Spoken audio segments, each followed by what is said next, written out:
बच्चों, आज का जो पाठ है वो है जॉर्ज पंचम की नाक। और यह एक व्यंग्यात्मक कहानी है और इसके लेखक जो हैं वो कमलेश्वर जी हैं। हमारे समाज में नाक इज्जत का प्रतीक मानी जाती है। और इतना ही नहीं, नाक से जुड़े अनेक मुहावरे भी हिंदी में प्रचलित हैं, जिनमें नाक कटना और नाक काटना प्रमुख हैं। और इसी मुहावरे के अर्थ का विस्तार करते हुए इसका व्यंग्यात्मक उपयोग किया है। कमलेश्वर जी ने जॉर्ज पंचम की नाक कहानी में सारा व्यंग जो है नाक शब्द पर केंद्रित करते हुए लेखक ने अंग्रेजी हुकूमत से आज़ादी मिलने के बाद भी सत्ता से जुड़े विभिन्न प्रकार के लोगों की औपनिवेशिक दौर की मानसिकता और विदेशी आकर्षण पर गहरी चोट की है और अपने कथ्य में सफल एवं कहानी पत्रकारिता की सार्थकता को तो रेखांकित करती ही है, साथ ही यह जो कहानी है वो व्यावसायिक पत्रकारिता के विरुद्ध भी खड़ी दिखाई देती है। जब आप पाठ को पढ़ेंगे तो ऐसा लगेगा कि जो कहानी है वो व्यावसायिक पत्रकारिता के विरुद्ध भी खड़ी दिखाई देती है। और कथाकार के साथ साथ कमलेश्वर का सफल पत्रकार का रूप भी यहाँ देखा जा सकता है, इस कहानी में देखा जा सकता है।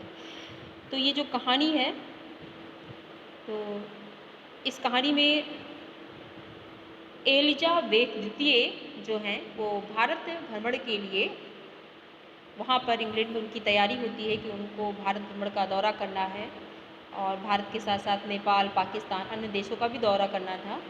तो उसी उनके आने की तैयारी में शासन व्यवस्था जो है वो किस प्रकार से अपनी तैयारी करते हैं। दिल्ली में उनका आना था कि वो दिल्ली राज्य में आएंगी और किस प्रकार से वहाँ सड़कों को सजाया जाता है, पूरा दिल्ली का तस्वीर ही बदल दिया जाता है। और जो जॉर्ज पंचम की मूर्ति जो इंडिया गेट के सामने लगी है, उस मूर्ति की जो है वो नाक गायब हो जाती है और उस नाक को लेकर के जो अधिकारी हैं वो किस तरीके से परेशान, विचलित और दुखी दिखते हैं, उन सारी चीज़ों का इसमें वर्णन किया गया है।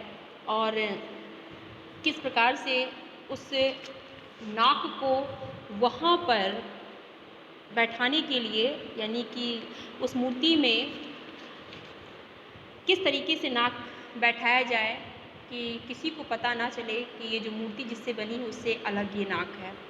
और उसी के लिए वो जो है बहुत परेशान दिखते हैं और यहाँ तक कि उस नाक को लगाने के लिए वो अपने देश का अपमान करने से भी नहीं चूकते, अपने देश का, अपने देश के लोगों का अपमान करने से भी नहीं चूकते हैं। तो इस कहानी को पढ़ने से पहले मैं आपको बताना चाहूँगी कि इस कहानी में जो एलिजाबेथ द्वितीय का चित्रण किया गया है, बताया गया है कि ये बात उस समय की है जब इंग्लैंड की रानी एलिजाबेथ द्वितीय में अपने पति के हिंदुस्तान पधारने वाली थी। तो एलिजाबेथ जो हैं वो मैं आपको दिखाना चाहूँगी, ये जो है एलिजाबेथ हैं, ये रानी एलिजाबेथ का पिक्चर यहाँ पे है और ये अपने पति के साथ हिंदुस्तान पधारने वाली थी। और ये माना जाता है कि ये जो है वो विश्व में सबसे वृद्ध शासका और ब्रिटेन पर सबसे ज़्यादा समय तक शासन करने वाली रानी हैं। महारानी विक्टोरिया का नाम भी आपने सुना होगा और महारानी विक्टोरिया जो थी वो इनकी परदादी थी, यानी रानी एलिजाबेथ द्वितीय की परदादी थी।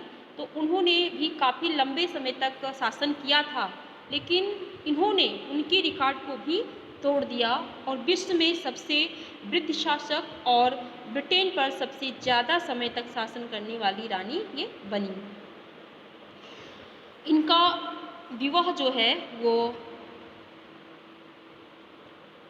1947 में राजकुमार फिलिप के साथ हुआ। अब राजकुमार फिलिप कौन है?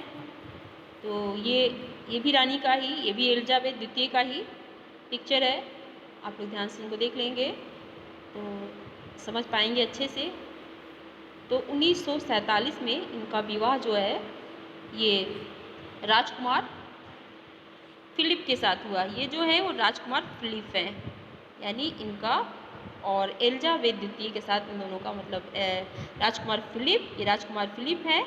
और जो ऊपर आप लोग पिक्चर देख चुके हैं वो रानी एलिजाबेथ हैं।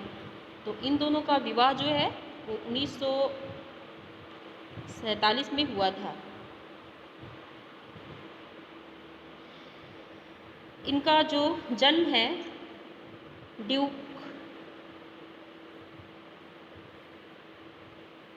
इनका जन्म यानी कि रानी एलिजाबेथ द्वितीय का विवाह जिनके साथ हुआ था उनका नाम राजकुमार फिलिप है। और इनका विवाह जो है 1447 में हुआ था। और इनका जो जन्म है यानी कि राजकुमार फिलिप का जो जन्म है वो 10 जून 1921 है। 10 जून 1921 में ये हुए थे। इनकी एज जो है इस समय 99 वर्ष है। और रानी एलिजाबेथ जो है इनका जो जन्म समय है वो 21 अप्रैल 1926 है। और इस समय ये जो है वो 94 वर्ष की है। और इन दोनों का विवाह हुआ था। तो यही दोनों जो है इस कहानी में बताया गया है कि ये दोनों भारत दौरे पर आते हैं, यात्रा करने के लिए आते हैं यहाँ भारत भ्रमण के लिए आते हैं। इसके साथ साथ में पाकिस्तान भी जाते हैं और नेपाल भी जाते हैं। तो इन दोनों लोगों का यहाँ पर आगमन था भारत देश में। और इनके स्वागत के लिए, इनके सम्मान के लिए जो भारतीय अधिकारी थे वो बहुत परेशान थे कि किस प्रकार से उनका स्वागत सम्मान किया जाए कि किसी प्रकार की कोई कमी ना रह जाए। इनके 4 बच्चे भी थे जिनका नाम था चार्ल्स, एने, राजकुमार एंड्रयू और राजकुमार एडवर्ड के 4 इनके बच्चे थे। 4 बच्चे इनके थे, रानी एलिजाबेथ और राजकुमार फिलिप। अब इसमें देखिए इस स्टोरी में जो है जॉर्ज पंचम की नाम। अब जॉर्ज कौन था ये भी जान लीजिए कि जो जॉर्ज थे वो रानी एलिजाबेथ द्वितीय के बाबा थे। और उन्हीं के बाबा की जो मूर्ति है वो इंडिया गेट के सामने लगी होती है और उस मूर्ति से जो नाक है वो गायब हो जाता है। अब ये थे जॉर्ज पंचम और जो जॉर्ज षष्ठम थे, जॉर्ज फिफ्थ और जॉर्ज सिक्स्थ। जॉर्ज पंचम इनके बाबा थे और जॉर्ज सिक्स्थ यानी कि जॉर्ज षष्ठम जो थे वो रानी एलिजाबेथ द्वितीय के पति थे। और रानी एलिजाबेथ द्वितीय की माता का नाम रानी एलिजाबेथ था। तो जब ये बात उस समय की है जब इंग्लैंड की रानी एलिजाबेथ द्वितीय में अपने पति के हिंदुस्तान पधारने वाली थी, तो अखबारों में उनकी चर्चा हो रही थी। यानी कि वहाँ पे प्लान बन रहा था कि हिंदुस्तान जाना है और दिल्ली राज्य में आगमन था उनका। तो ये सारी बातों की चर्चा वहाँ के न्यूज़पेपर में हो रही थी, वहाँ के अखबारों में हो रही थी। और रोज़ लंदन के अखबारों से खबरें आ रही थी कि शाही दौरे के लिए कैसी कैसी तैयारियां हो रही हैं। और लंदन के अखबारों में उनकी जो भी तैयारियां चल रही थी घूमने के लिए, यात्रा को लेकर के, भ्रमण को लेकर के जो भी तैयारियां वहाँ पर चल रही थी उन सारी तैयारियों का वर्णन उन न्यूज़पेपरों में मिलता था कि किस प्रकार से वहाँ पर तैयारियां हो रही हैं शाही दौरे के लिए, कैसी कैसी तैयारियां चल रही हैं। सारी तैयारियों को जो है वहाँ के न्यूज़पेपर में यानी वहाँ के अखबारों में छापा जाता था। लंदन के अखबारों में वो खबरें रोज़ छपती थीं और उनका नकल भारत के लोग करते थे और उसको भी अखबारों में छापते थे। यानी जो खबरें वहाँ छपती थी उसी का नकल करके यहाँ के अखबारों में भी छापा जाता था। अब तैयारी से पहले जो रानी का दर्जी था, रानी एलिजाबेथ का दर्जी जानते ही हैं जो कपड़ा सिलता है। तो रानी एलिजाबेथ का जो दर्जी था वो परेशान था कि जब रानी हिंदुस्तान, पाकिस्तान और नेपाल के दौरे पर जाएंगी तो कब क्या पहनेंगी, यानी हिंदुस्तान में वो क्या पहनेंगी, पाकिस्तान में किस प्रकार का वेशभूषा धारण करेंगी, नेपाल में वो किस तरीके का पहनेंगी। तो इन सारी चीज़ों को लेकर के, कपड़े को लेकर के, उसके सिलने के तरीक़ों को लेकर के वो बहुत परेशान था कि किस प्रकार से सिलें कि किसी प्रकार की कोई कमी उसमें ना निकाल पाए। तो रानी एलिज़ाबेथ का दर्जी बहुत परेशान था और उनका सेक्रेटरी और शायद जासूस भी उनके पहले ही इस महाद्वीप का तूफ़ानी दौरा करने वाला था। यानी उनका जो सेक्रेटरी था, यानी एलिज़ाबेथ का जो सेक्रेटरी था और जो उनका जासूस था, वो उनके आने से पहले इस महाद्वीप का तूफ़ानी दौरा करने वाले थे। वो देखना चाहते थे, उनके आने के पहले ही यहाँ पर वो आना चाहते थे और ये चीज़ देखना चाहते थे कि क्या सब कुछ सुरक्षित है, सेफ़ है, आने में कोई दिक्कत तो नहीं है। तो इस प्रकार से वो दौरा करना चाहते थे। जैसे क्या होता है कि देखिए, जब यहाँ पर मुख्यमंत्री जी कहीं आते जाते हैं या प्रधानमंत्री भी कहीं आते जाते हैं, तो क्या होता है कि उससे पहले जो है सेक्रेटरी वहाँ पहुँचते हैं और उस जगह की दौरा करते हैं कि हाँ सब कुछ सेफ़ है, तब फिर बाद में सब लोग आते हैं। उसी प्रकार से जब देखते हैं सब कुछ सुरक्षित है, किसी प्रकार का कोई खतरा नहीं है, तब फिर उन लोगों का आगमन होता है। तो इसी तरीके से रानी एलिज़ाबेथ द्वितीय भी जब दिल्ली आने वाली थी, तो उससे पहले उनका सेक्रेटरी और जासूस इस महाद्वीप का तूफ़ानी दौरा करने वाले थे कि ये देखना चाहते थे कि किसी प्रकार का कोई खतरा तो नहीं है रानी एलिज़ाबेथ को, और आखिर कोई मजाक तो था नहीं। ज़माना चूँकि नया था और फौज फाटे के साथ निकलने के दिन बीत चुके थे। पहले क्या होता था कि राजा महाराजा जब निकलते थे तो उनके पीछे सेना निकलती थी, कोई हाथी, कोई घोड़ा, कोई घोड़े पे सवार रहता था, कोई हाथी पे सवार रहता था, कोई पैदल ही रहता था। तो ये सारे दिन तो बीत चुके थे, चूँकि ज़माना नया था और फौज फाटे के साथ निकलने के दिन अब बीत खत्म हो चुके थे। इसलिए फ़ोटोग्राफ़रों की फ़ौज तैयार हो रही थी कि फ़ोटो उनकी रानी के साथ में कि कौन कौन रहेगा। तो उनमें फ़ोटोग्राफ़र भी की फ़ौज भी तैयार हो रही थी कि जहाँ जहाँ रानी जाएंगी वहाँ का फ़ोटो शूट किया जाएगा, और इसके लिए तैयारी हो रही थी। और इन सारी तैयारियों को जो है वो अखबारों में छापा जा रहा था। इंग्लैंड के अखबारों की कतरने हिंदुस्तानी अखबारों में दूसरे दिन चिपकी नज़र आती थी। यानी कि सारी तैयारियाँ जो इंग्लैंड के अखबारों में छपती थी कि इस प्रकार से यहाँ शाही दौरे की तैयारियाँ हो रही हैं, उन सारी चीज़ों को, उन सारे खबरों को हिंदुस्तान के लोग दूसरे दिन अपने अखबार में छापते थे उनकी नकल करके कि रानी ने एक ऐसा हल्के नीले रंग का सूट बनवाया है जिसका रेशमी कपड़ा हिंदुस्तान से मंगाया गया है।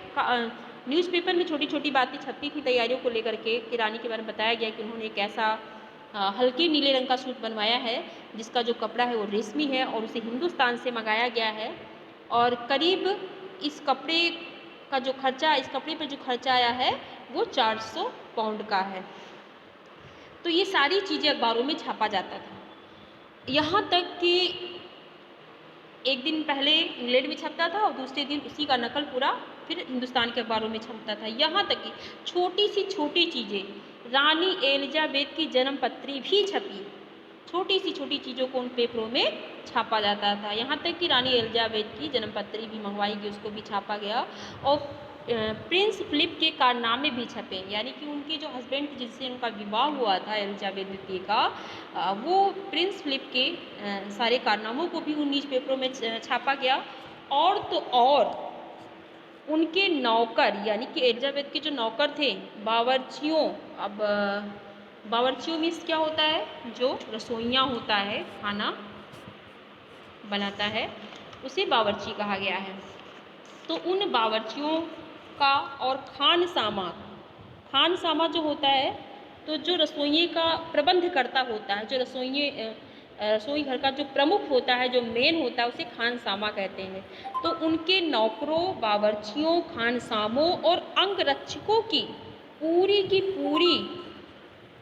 जीवनियाँ देखने में आई। यानी कि उनके बारे में लिखा गया, एलिज़ाबेथ की जो को लेकर के जो तैयारी चल रही थी, भारत आगमन को लेकर के जो तैयारियाँ चल रही थी, उसको तो सारी चीज़ें लिखा गया था किस प्रकार से तैयारी चल रही है। और यहाँ तक कि एलिज़ाबेथ से जितने लोग जुड़े थे, उनके नौकर, बावर्ची, खानसामा और अंगरक्षक, उन सब का जीवन परिचय भी उसमें लिखा जा रहा था कि किस प्रकार का उनका जीवन है, क्या उनके अंदर विशेषताएँ हैं, क्या उनके अंदर गुण हैं। इन सारी चीज़ों को जो है वो पेपर में छापा जा रहा था। शाही महल में रहने और पलने वाले हफ्तों तक की तस्वीरें अखबारों में छप रही थी। बड़ी धूम थी, बड़ा शोर शराबा था। शंख इंग्लैंड में बज रहा था और गूंज हिंदुस्तान में आ रही थी, यानी तैयारी वहाँ पर चल रही थी। शंख इंग्लैंड में बज रहा था, गूंज हिंदुस्तान में हो रही थी का मतलब कि तैयारियाँ वहाँ पर चल रही थी। वहाँ के लोगों को खुश होना चाहिए, वहाँ के लोगों को प्रसन्न होना चाहिए, लेकिन गूंज हिंदुस्तान में हो रही थी, यानी हिंदुस्तान के लोग जो थे, भारतवासी जो थे, वो उनके आने को लेकर के बहुत खुश थे, बहुत प्रसन्न थे। इन खबरों में हिंदुस्तान में सनसनी फैल रही थी। इन खबरों से हिंदुस्तान में सनसनी फैल रही थी, हलचल मची हुई थी चारों तरफ। और राजधानी में तहलका मचा हुआ था। दिल्ली में राजधानी, भारत की राजधानी दिल्ली है, और दिल्ली में तहलका मचा हुआ था। और जो रानी 5,000 रुपये का रेशमी सूट पहनकर पालम के हवाई अड्डे पर उतरेगी, अब उस समय 5,000 बहुत मायने रखता था, तो ये चारों तरफ तहलका मचा हुआ था दिल्ली राज्य में। और ये हुआ कि जो रानी 5,000 रुपये का रेशमी सूट पहनकर पालम के हवाई अड्डे पर उतरेगी, उसके लिए कुछ तो होना ही चाहिए। कुछ क्या, बहुत कुछ होना चाहिए। इन सारी चीज़ों को लेकर के हिंदुस्तान में जो लोग रह रहे थे, वो अधिकारी जो दिल्ली शहर में थे, वो सब बहुत परेशान थे कि किस प्रकार से उनका भव्य स्वागत किया जाए। और फिर वो यहाँ पे आगे बताया जा रहा है कि रानी का स्वागत होना चाहिए और कुछ क्या, बहुत कुछ होना चाहिए, और जिसके बावर्ची पहले महायुद्ध में जान हथेली पर लेकर लड़ चुके हैं, यानी जिसके ऐसे बावर्चियों की जीवनियाँ भी छपती थीं, नौकरों की जीवनियाँ छपती थीं, खानसामों की जीवनियाँ छपती थी, अंगरक्षकों की जीवनियाँ छपती थी, सारी चीज़ों को न्यूज़पेपर में, यहाँ तक कि जो शाही महल में जो कुत्ते पले हुए थे उनकी भी तस्वीरें उसमें छप रही थी। तो फिर उसमें ये चीज़ भी छप रहा था कि जिसके बावर्ची, उनके बारे में बताया जा रहा था कि जिसके बावर्ची पहले महायुद्ध में जान हथेली पर लेकर लड़ चुके हैं, उसकी शान शौकत के क्या कहने हैं। और वही रानी दिल्ली आ रही है। नई दिल्ली ने अपनी तरफ देखा और बेसाख्ता मुँह से निकल गया।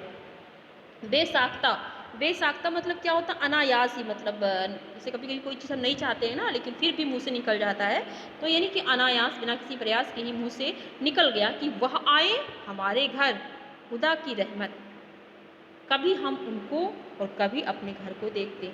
अब देखिए, तैयारियां इस प्रकार से चल रही थी कि रानी आने वाली हैं, और उनके नौकर जो हैं वो इतने वीर हैं, और तो उनकी शान शौकत के क्या कहने, और वही रानी दिल्ली आ रही हैं।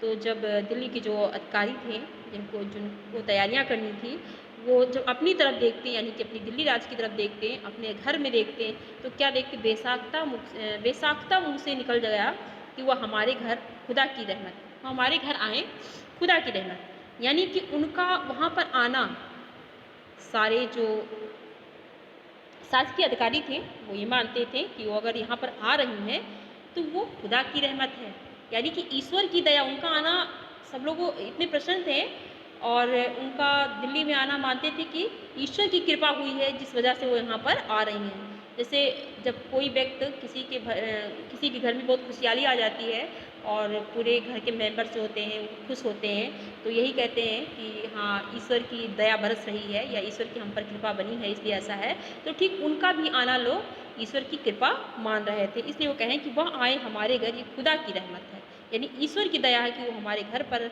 हमारे राज्य में, हमारे हिंदुस्तान में पधार रही हैं, और उनके स्वागत में किसी भी प्रकार की कोई कमी नहीं होनी चाहिए। कभी हम उनको, कभी अपने घर को देखते, यानी कि जब उनको देखते, उनकी तैयारियों को देखते, उनके नौकरों के बारे में सुनते, उनकी बावर्चियों के बारे में सुनते, और फिर जब अपनी दिल्ली की तरफ देखते, अपने घर की ओर देखते हैं, तो देखते देखते नई दिल्ली का काया पलट होने लगा, यानी काया पलट, उसमें परिवर्तन, उसमें बदलाव होने लगे। धीरे धीरे करके दिल्ली साफ़ सुथरी होने लगी, एकदम से साफ़ सफाई, एकदम सुंदर और चमकदार उसे बना दिया गया। जैसे क्या होता है, हमारे घर पे मान लीजिए कोई मेहमान आता है जिसका रहन सहन हमसे कहीं ज़्यादा ऊँचा होता है, और तो हम एक बार सोचाते हैं कि हाँ, मेरे घर वो आ रहे, पहली बार अगर वो हमारे घर में आ रहा होता है तो हम सोचते हैं कि हाँ, कैसे आएगा और देखेगा तो क्या कहेगा। तो इस तरीके से हम लोग क्या करते हैं कि पूरी मेंटेनेंस करते हैं, किसी प्रकार की कोई कमी नहीं छोड़ते हैं। ठीक उसी प्रकार से वो भी तैयारियां कर रहे थे। और करिश्मा तो यह था कि किसी ने किसी से नहीं कहा, किसी ने किसी को नहीं देखा, पर सड़कें जवान हो गई। यानी कि जो सड़कें जवान होने का मतलब कि जो सड़कें जगह जगह से जहाँ पे कहीं गड्ढा था, कहीं कुछ था, कहीं रिपेयरिंग करने लायक थी, पुरानी हो गई थी, सड़कें जर्जर हो गई थी, टूटी फूटी थी, उनको क्या हुआ, उनकी मरम्मत की गई, सड़कें जवान हो गई, उनकी मरम्मत की गई, एकदम उनको नया बना दिया गया। और बुढ़ापे की धूल साफ हो गई। यानी कि जहाँ पर भी गंदगियाँ थी काफ़ी दिनों से, काफ़ी सालों से, उन सारी चीज़ों को, जगह जगह को साफ किया गया। और इमारतों ने नाज़नीनों की तरह श्रृंगार किया। यानी कि जो इमारतें थी, वहाँ की जो बिल्डिंग थे, उनको सुंदरियों की तरह, नई नवेली दुल्हन की तरह सजाया गया। दिल्ली एकदम नई नवेली दुल्हन की तरह सज गई थी, सजकर तैयार कर दिया गया था उसे। किसके स्वागत में?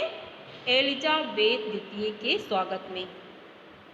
लेकिन सब कुछ हो गया था, सारी तैयारियां हो गई थी उनके स्वागत सत्कार को लेकर के, लेकिन एक बड़ी मुश्किल पेश थी। वह थी जॉर्ज पंचम की नाक, जिनके बारे में हम आपको पहले ही बता चुके हैं कि रानी एलिजाबेथ द्वितीय जो थी वो जॉर्ज षष्ठम की पुत्री थी, और जॉर्ज पंचम जो उनके बाबा थे, जिनकी मूर्ति जो है वो दिल्ली के इंडिया गेट के सामने लगी हुई थी। उस मूर्ति से जो नाक थी वो गायब थी। तो लेकिन एक बड़ी मुश्किल पेश थी, वह थी जॉर्ज पंचम की नाक। नई दिल्ली में सब कुछ था, सब कुछ होता जा रहा था, जितनी तैयारियां होनी थी उनके स्वागत को लेकर के, सारी तैयारियां चल रही थी। एकदम से दिल्ली का काया पलट हो गया था। एकदम पुरानी दिल्ली एकदम नई दिल्ली चेंज हो गई थी, और सब कुछ हो जाने की उम्मीद थी। पर जॉर्ज पंचम की नाक बड़ी मुसीबत थी। नई दिल्ली में सब था, सिर्फ नाक नहीं थी। इस नाक की दास्तान है।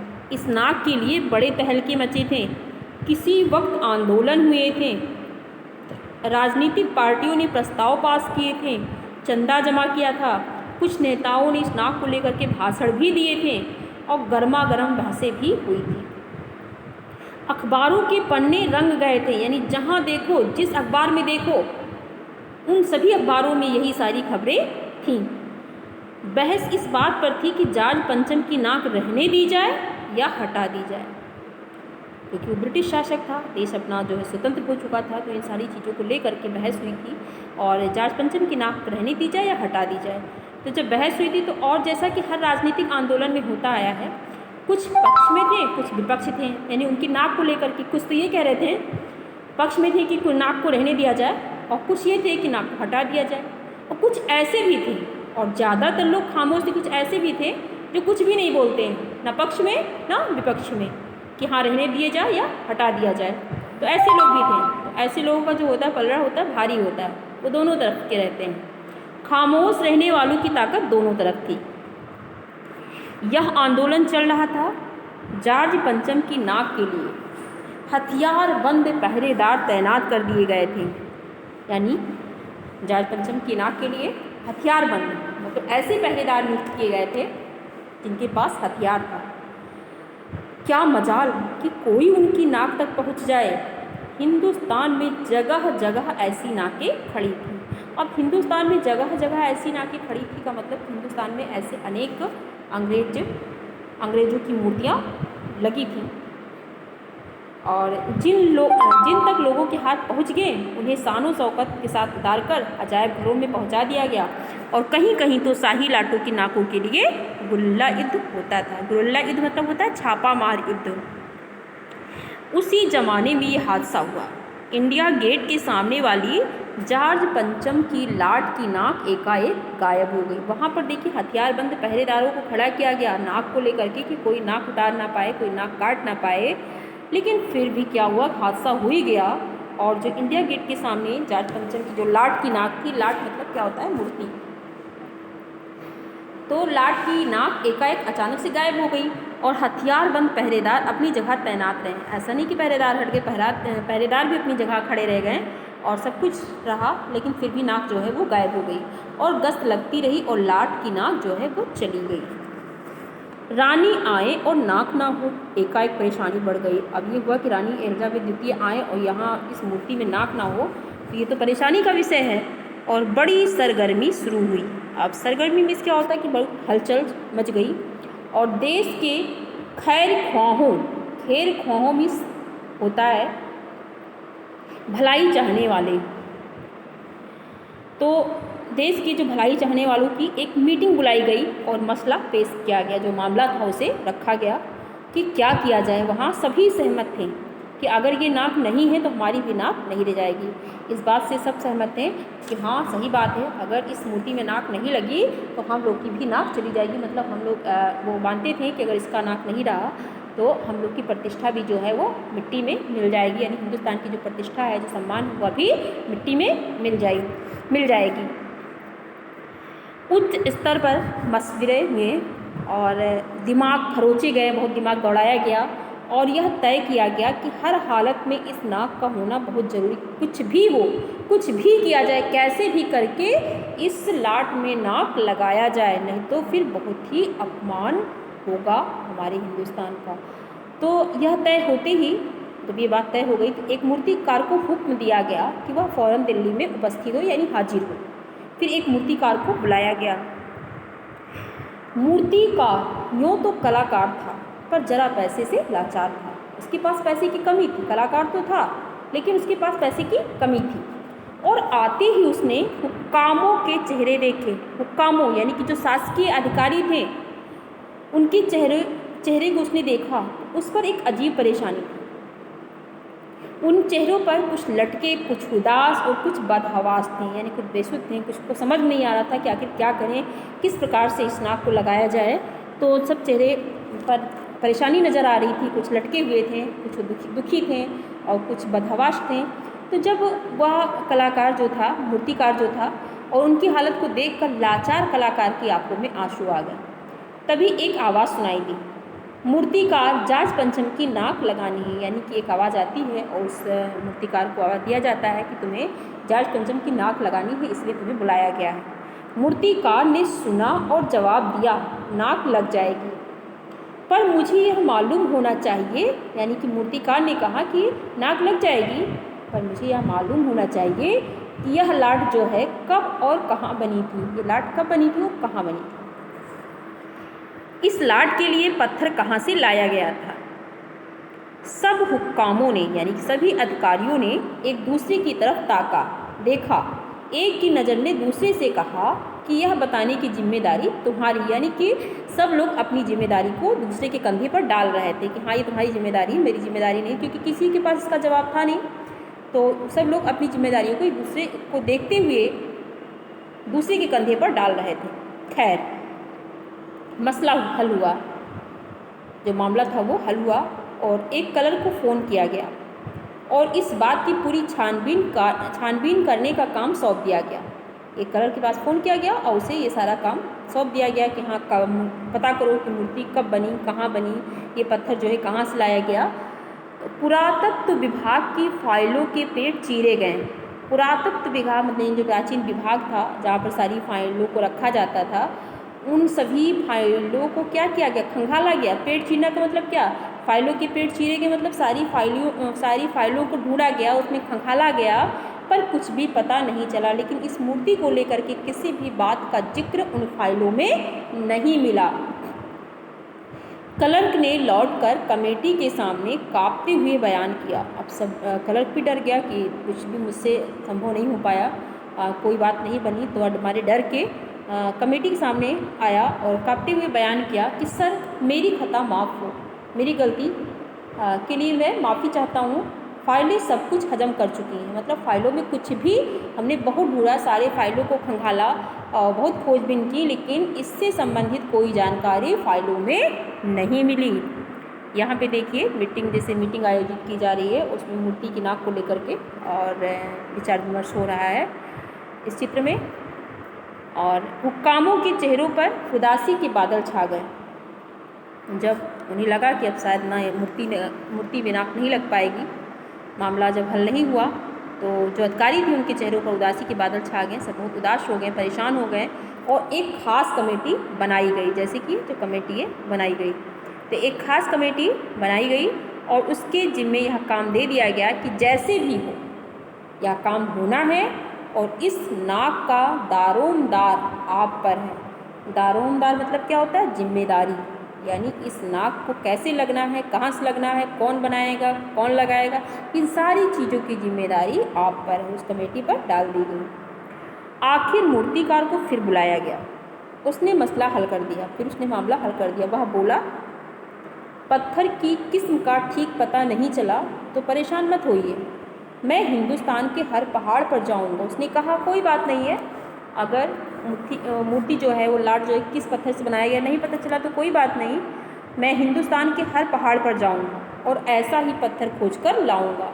यानी मैं हिंदुस्तान के कोने कोने में जाऊंगा, जहाँ जहाँ पहाड़ होगा वहाँ वहाँ जाऊंगा और इसी प्रकार का पत्थर खोज कर लाऊंगा जिस पत्थर से ये मूर्ति बनी हुई है।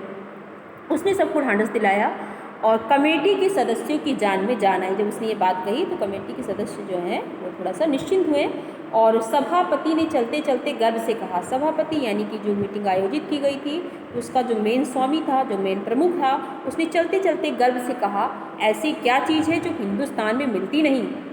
हर चीज़ इस देश के गर्भ में छिपी है। यानी उसने कहा कि ऐसा कोई भी चीज़ है नहीं है जो इस भारत देश में ना मिले, सब कुछ है इस हिंदुस्तान में, बस ज़रूरत है खोज करने की।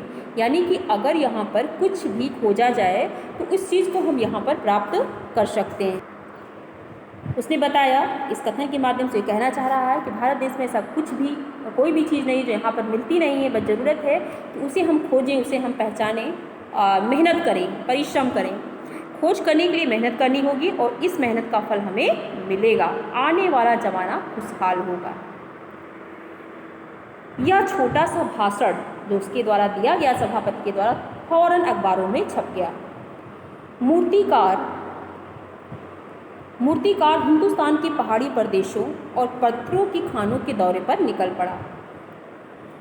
कुछ दिन बाद वह हताश लौटा, यानी कुछ भी उसे हासिल नहीं हुआ और उसके चेहरे पर लानत बरस रही थी और उसने सिर लटकाकर खबर दी, हिंदुस्तान का चप्पा चप्पा खोज डाला पर इस किस्म का पत्थर कहीं नहीं मिला। यह पत्थर विदेशी है। फिर उसने बताया कि हिंदुस्तान का ये पत्थर नहीं है, ये पत्थर जो है वो विदेशी है।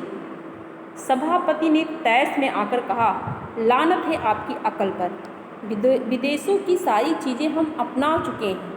अब यहाँ पर देखिए व्यंग भी किया जा रहा है कि विदेशों की सारी चीज़ें हम अपना चुके हैं, दिल, दिमाग, तौर तरीके और रहन सहन। जब हिंदुस्तान में बाल डांस तक मिल जाता तो पत्थर क्यों नहीं मिल सकता? मूर्तिकार चुपचाप खड़ा रहा। सहसा उसकी आंखों में चमक आ गई। उसने कहा, एक बात मैं कहना चाहूँगा, लेकिन इस शर्त पर कि यह बात अखबार वालों तक ना पहुँचे। उसके दिमाग में कोई बात आई होगी। फिर उसने कहा कि मैं एक बात कहना चाहता हूँ, लेकिन ये जो बात है वो बाहर ना फैलने पाए, अखबारों में ना जाने पाए, और उसने ये शर्त रखी। तो सभापति की आंखों में ही चमक आई। चपरासी को हुक्म हुआ और कमरे के सब दरवाजे बंद कर दिए गए। तब मूर्तिकार ने कहा, देश में अपने नेताओं की मूर्तियाँ भी हैं, अगर इजाज़त हो तो आप लोग ठीक समझें तो मेरा मतलब है तो जिसकी नाक इस लाट पर ठीक बैठे उसे उतार लाया जाए। अब देखिए यहाँ पर कहीं ना कहीं अपने देश को आज़ादी दिलाने में, अपने देश को जो जिन्होंने स्वतंत्रता दिलाई, उन शहीदों के मूर्तियों के लिए अपमान की बात थी। इसलिए उसने अकेले में उस बात को कहना चाहा और शर्त रख दिया कि ये बात जो है अखबारों तक ना फैलने पाए। और उसने कहा कि अपने देश में नेताओं की मूर्तियाँ भी हैं, अगर इजाज़त हो और आप लोग ठीक समझें तो मैं उस किसी भी नेता की मूर्ति से उस नाक को निकाल लाऊंगा जो भी नाक इस मूर्ति पर ठीक बैठेगी, और जिसकी नाक इस लाट पर ठीक बैठे उसे उतार लाया जाए। सबने सबकी तरफ देखा। अब देखिए उस नाक के लिए क्या क्या व्यवस्था की जा रही है। तो सबने सबकी तरफ देखा, मतलब एक दूसरे को सबने देखा, और सबकी आंखों में एक क्षण की बदहवासी के बाद खुशी तैरने लगी। मतलब उन्हें लगा कि अब तो नाक लग जाएगी, उनके अंदर आशा जगी। और सभापति ने धीमे से कहा, लेकिन बड़ी होशियारी से। और मूर्तिकार फिर देश दौरे पर निकल पड़ा, यानी फिर देश दौरे पर निकला हुआ, कोने कोने में जहाँ जहाँ पर नेताओं की मूर्तियाँ लगी हुई थी। तो जॉर्ज पंचम की खोई हुई नाक का नाप उसके पास में था। जो जॉर्ज पंचम की नाक थी जो गायब हो गई थी, उसका नाप उसके पास में था, और वह देश दौरे पर निकल पड़ा। और दिल्ली से वह बम्बई पहुँचा और दादा भाई नौरोजी, गोखले, तिलक, शिवाजी और कांवस जी, जहांगीर, सबकी नाकें उसने टटोली, उसने नापी। और उसके बाद में जब वहाँ पर वो नाक नहीं मिली जो उस मूर्ति में फिट किया जा सके, फिर वह गुजरात की ओर भागा।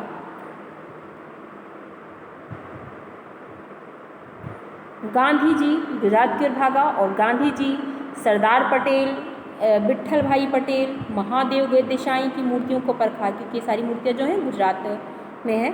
तो इन सारी मूर्तियों को उसने परखा, देखा, नापा और फिर वहाँ भी नहीं उसे मिली, नाप नहीं सही लगा और फिर वह बंगाल की ओर चला। फिर गुरुदेव रविंद्रनाथ, सुभाष चंद्र बोस, राजा राम मोहन राय आदि को भी देखा, यानी उनकी नाकों को भी टटोला, नाप जोख की और बिहार की तरफ चला। बिहार होता हुआ उत्तर प्रदेश की ओर आया और चंद्रशेखर आज़ाद, बिस्मिल, मोतीलाल नेहरू, मदन मोहन मालवीय की लाटों के पास गया। घबराहट में वहाँ भी उनकी भी नाक उस मूर्ति से नहीं मिली, मतलब वो उनकी नाक भी उस मूर्ति पर फिट बैठने लायक नहीं थी। फिर वह घबराहट में मद्रास भी पहुँचा और सत्य मूर्ति को भी देखा और मैसूर, केरल आदि सभी प्रदेशों का दौरा करता हुआ पंजाब पहुँचा। लाला लाजपत राय और भगत सिंह की लाटों से भी उसका सामना हुआ, वहाँ पर भी वो गया, उन मूर्तियों के नाकों को भी उसने टटोला और आखिर दिल्ली पहुँचा और उसने अपनी मुश्किल बयान की। यानी कि देखिए उस नाक की खोज में जॉर्ज पंचम की लाट में से जो नाक गायब हो गई थी, उस नाक को लगाने के लिए, उसकी नाक को पाने के लिए वह जगह जगह पर गया, गुजरात गया, बंगाल गया, पंजाब गया, मैसूर, केरल गया, सब जगह गया, मतलब हिंदुस्तान के एक एक कोने में गया वो, लेकिन उसे कुछ भी हासिल नहीं हुआ। आखिर अंत में वह दिल्ली पहुंचा और उसने अपनी मुश्किल बयान की कि पूरे हिंदुस्तान की परिक्रमा कराया, सब मूर्तियां देखाया, सबकी नाकों का नाप लिया, पर जॉर्ज पंचम की इस नाक से सब बड़ी निकली। यानी यहाँ पर इस लाइन को कहने का मतलब है कि सारी नाकें, यानी सारे जो नेता थे उनकी जो नाकें थी, वो सारी नाक जो है जॉर्ज पंचम की एक नाक से, इस नाक से सब बड़ी निकली। मतलब उन लोगों का जो सम्मान है, वह सम्मान, नेताओं का सम्मान जॉर्ज पंचम के सम्मान से कहीं ज़्यादा है। ये लाइन जो इस बात पर जोर दे रहा है कि उन सब की जो प्रतिष्ठा है, उन सब का जो मान सम्मान है, वो जॉर्ज पंचम की इज्जत प्रतिष्ठा से कहीं ज़्यादा है। इसलिए कहा गया कि वो सब नाक जो है इस नाक से बड़ी निकली। सुनकर सब हताश हो गए और झुंझलाने लगे। जैसे कोई काम नहीं बनता है ना, तो झुंझला जाते हैं, तो ठीक उसी प्रकार से सब झुंझलाने लगे। और मूर्तिकार ने ढांढस बंधाते हुए आगे कहा, सुना है कि बिहार सेक्रेटेरिएट के सामने सन 42 में शहीद होने वाले बच्चों की मूर्तियाँ स्थापित है। फिर मूर्तिकार ने सबको ढांढस बंधाया और कहा कि सुना है कि बिहार सेक्रेटेरिएट के सामने सन 42 में, यानी 1942 में जो बच्चे शहीद हुए थे उनकी मूर्तियाँ जो है स्थापित हैं उनकी याद में। तो शायद बच्चों की नाक ही फिट बैठ जाए, यह सोचकर वहाँ भी पहुँचा, पर उन बच्चों की नाकें भी इससे कहीं बड़ी बैठती है। अब बताइए मैं क्या करूं। यानी कि वो जो शहीद बच्चे थे, छोटे छोटे बच्चे थे जो 42 में शहीद हो गए थे, सन 42 में, उन सब की भी जो मान प्रतिष्ठा सम्मान इज्जत जो है इस देश में, वो कहीं इस नाक से ज़्यादा है, यानी इसके सम्मान से कहीं ज़्यादा उन लोगों का सम्मान है। अब राजधानी में सब तैयारियां थीं। जॉर्ज पंचम की लाट को मल मल कर नहलाया गया, सारी तैयारियां हो रही थी, सब तैयारियां एकदम पूरी हो चुकी थी। जॉर्ज पंचम की लाट को मल मल कर नहलाया गया था, रोगन लगाया गया था, पेंट उंट किया गया था और सब कुछ हो चुका था, सिर्फ नाक नहीं। बात फिर बड़े हुक्कामों तक पहुंची, बड़े अधिकारियों तक पहुंची, जो शासकीय अधिकारी थे उन तक पहुंची, बड़ी खलबली मची। अगर जॉर्ज पंचम की नाक ना लग पाई तो फिर रानी का स्वागत करने का मतलब यह तो अपनी नाक कटाने वाली बात हुई, अपनी इज्जत मिट्टी में मिलाने वाली बात हुई, हम लोग की नाक कट जाएगी, हिंदुस्तान का अपमान होगा, ऐसा लोगों का सोच था। यहाँ पर देखिए लेखक जो है ये भी व्यंग कर रहा है इन सब कथनों के माध्यम से कि भले हमारा देश जो है वो स्वतंत्र हो गया है, लेकिन आज भी हमारा जो मानसिकता है, हमारी जो मानसिक स्थिति है, वो उनकी संस्कृति में जकड़ी हुई है, उनका गुलाम बनी हुई है। लेकिन मूर्तिकार पैसे से लाचार था, क्योंकि उसके पास पैसों की कमी थी, उसे पैसा चाहिए था और वह हार मानने वाला कलाकार नहीं था, इसलिए वो हार नहीं मान रहा था क्योंकि उसे पैसे की ज़रूरत थी। यानी हार मानने वाला कलाकार नहीं था। एक हैरत अंगेज ख्याल उसके दिमाग में कौंधा और उसने पहली शर्त दोहराई, वही शर्त कि हाँ, मैं एक बात बताने वाला हूँ और ये बात जो है अखबारों तक नहीं जाना चाहिए। और जिस कमरे में कमेटी बैठी हुई थी उसके दरवाजे फिर बंद हुए और मूर्तिकार ने अपनी नई योजना पेश की। चूँकि नाक लगना एकदम ज़रूरी है, इसलिए मेरी राय है कि 40 करोड़ में से कोई एक जिंदा नाक काट कर लगा दी जाए। अब उसने एक अपना आखिरी सुझाव दिया कि उस समय हिंदुस्तान की जो जनसंख्या थी वो 40 करोड़ थी, तो उसने राय दी कि इसलिए मेरी राय है कि 40 करोड़ में से कोई एक जिंदा नाक, यानी किसी भी जिंदा व्यक्ति की नाक को काट करके और जिसका भी नाक फिट बैठे और उसका नाक उस मूर्ति में लगा दिया जाए। मतलब व्यक्ति की जान चली जाए तो चली जाए, यहाँ पे देखिए व्यंग्य किया जा रहा है, लेकिन अंग्रेज का मान सम्मान बना रहे। तो हमारी मानसिकताओं पर व्यंग्य किया गया है, कठोर आघात किया गया है कि किस प्रकार से हम उनके उसमें जकड़े हुए हैं। भले हम स्वतंत्र हो गए हैं, लेकिन हम मानसिक विचारों से हम स्वतंत्र, उनके मानसिक विचारों पर आज भी उनका प्रभाव है। हम उससे अलग नहीं हो पाए हैं और कहीं ना कहीं उनके सम्मान को बचाने के लिए हम अपनी मान मर्यादा, अपने सम्मान को हम धूल में मिला देना चाहते हैं। बस उनका सम्मान बना रहे, उनकी इज्जत बनी रहे, उनके स्वागत में कोई कमी ना आए। तो ये बात उसने कही कि जिंदा नाक काट कर लगा दी जाए, और बात के साथ ही सन्नाटा छा गया। जब ये बात उसने कही तो सारा सन्नाटा छा गया, क्योंकि वहाँ पर जो लोग बैठे थे, अगर उनमें से भी किसी का नाक बैठता तो शायद उसको भी काटा जा सकता था।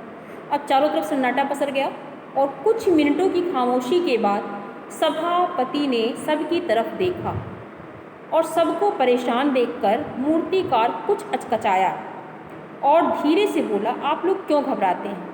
यह काम मेरे ऊपर छोड़ दीजिए, नाक चुनना मेरा काम है, मैं चुनूंगा, मैं नापूंगा कि किसका नाक जो है उस मूर्ति पर फिट बैठेगा। आपकी सिर्फ इजाज़त चाहिए कि आप इस चीज़ की हमें अनुमति दे दीजिए कि 40 करोड़ जनसंख्या में से जिसका भी नाक तो उस पर फिट बैठेगा, जिसकी भी नाक उससे मिल जाएगी, नाक की नाक उससे मिल जाएगी, उस नाक को मैं काट सकता हूँ। इस चीज़ की मुझे इजाज़त चाहिए।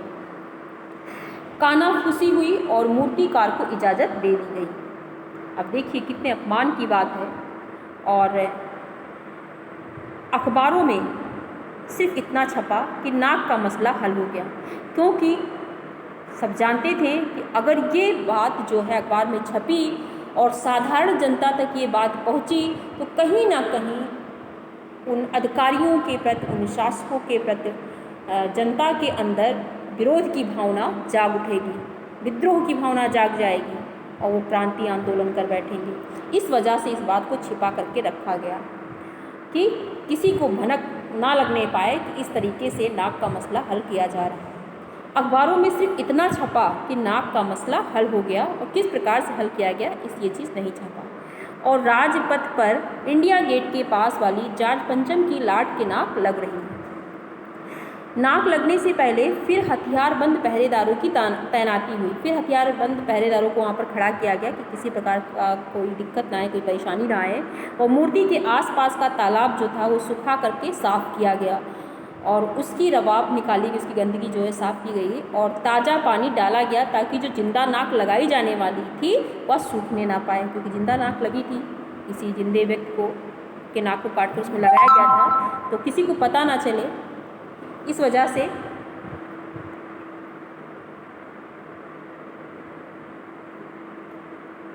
उसको साफ सुथरा किया गया और वह सूखने ना पाए। जिंदा नाक लगाई जाने वाली थी और वह सूखने ना पाए। इस बात की खबर जनता को नहीं थी और यह सब तैयारियां भीतर भीतर चल रही थी। रानी के आने का दिन नज़दीक आता जा रहा था और मूर्तिकार खुद अपने बताए हल से परेशान था। उसने जो सुझाव दिया था वो खुद भी उससे परेशान था। जिंदा नाक लाने के लिए उसने कमेटी वालों से कुछ और मदद मांगी, वह उसे दी गई, जो उसने मांगा वह उसे दी गई, लेकिन इस हिदायत के साथ कि एक ख़ास दिन हर हालत में नाक लग जानी चाहिए, यानी कि जिस दिन पर वो पधारने वाली है यहाँ पर, उससे पहले उसमें नाक लग जाना चाहिए। और वह दिन आया, जॉर्ज पंचम की नाक लग गई। सब अखबारों ने खबरें छापी कि जॉर्ज पंचम की जिंदा नाक लगाई गई है, यानी ऐसी नाक जो कतई पत्थर की नहीं लगती। लेकिन उस दिन के अखबारों में एक बात गौर करने की थी कि उस दिन देश में कहीं भी किसी उद्घाटन की खबर नहीं थी, क्योंकि देश में एक मायूसी छाई हुई थी, इतना घिनौना काम किया गया था।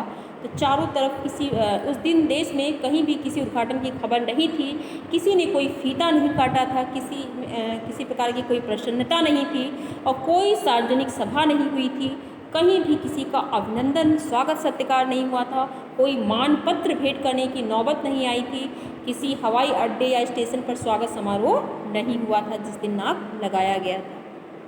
किसी का ताज़ा चित्र नहीं छपा था, सब अखबार जो थे वो खाली थे। वो भी इस चीज़ को बयां कर रहे थे कि इस अपमान से कहीं ना कहीं उन्हें भी गहरा आघात पहुंचा है। पता नहीं ऐसा क्यों हुआ था। नाक तो सिर्फ एक चाहिए थी, और वह भी बुद्ध के लिए। बुद्ध मतलब क्या होता है कि जो मूर्ति बना बैठा रहे, और उसके लिए इतने सारे प्रयास किए जा रहे थे, और इस प्रयास को सफल बनाने के लिए यहाँ तक कि देश की मान मर्यादा को भी मिट्टी में मिलाया जा रहा था। किसके सम्मान को बनाए रखने के लिए? उस रानी एलिजाबेथ द्वितीय के सम्मान को बनाए रखने के लिए, ब्रिटिश शासिका के सम्मान को बनाए रखने के लिए, जिसकी कैद में हम कई वर्षों तक जकड़े रहें, जिसकी गुलामी हम करते रहें। तो इसी चीज़ पर ये जो कहानी है इन सारी चीज़ों पर व्यंग करती है कि भले हमारा देश जो है वो स्वतंत्र हो गया है, लेकिन भी आज भी हम मानसिक रूप से स्वतंत्र नहीं हो पाए हैं। आज भी उनकी संस्कृति और शिक्षा का प्रभाव हमारे ऊपर बना हुआ है। तो बच्चों, आशा करते हैं कि ये जो पाठ है वो आप लोग को समझ में आ गया होगा। ओके, थैंक यू बच्चों।